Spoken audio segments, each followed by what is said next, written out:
And they said, I thought he was just going to get, it was a terrible evening. And honestly, if I do a bad speech, I'll tell you it was a bad, that's okay.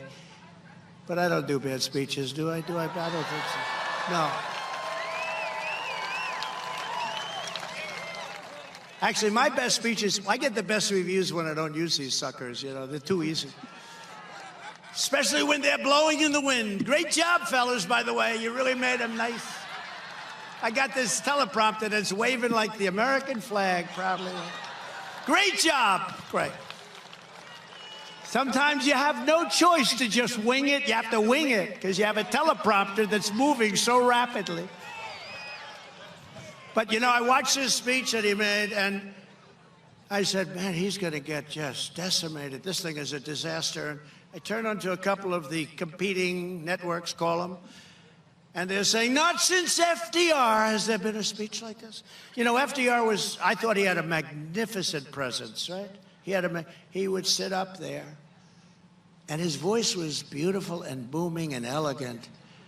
And you remember so many of his phrases, right? The only thing we have to fear is fear itself.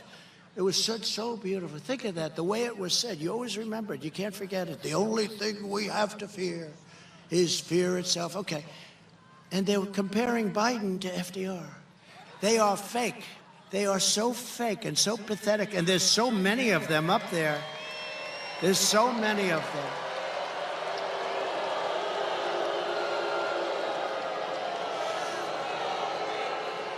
And they're hurting our country very badly. Honestly, they're hurting our country because they're not real. They're not real.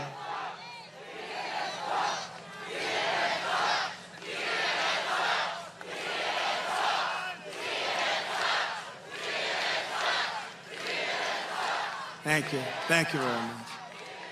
Are we having a good time, by the way? You know, the subject matter is somewhat depressing, in all fairness, because what happened to us on November 3rd should never, ever happen again, should never be allowed to happen again. Biden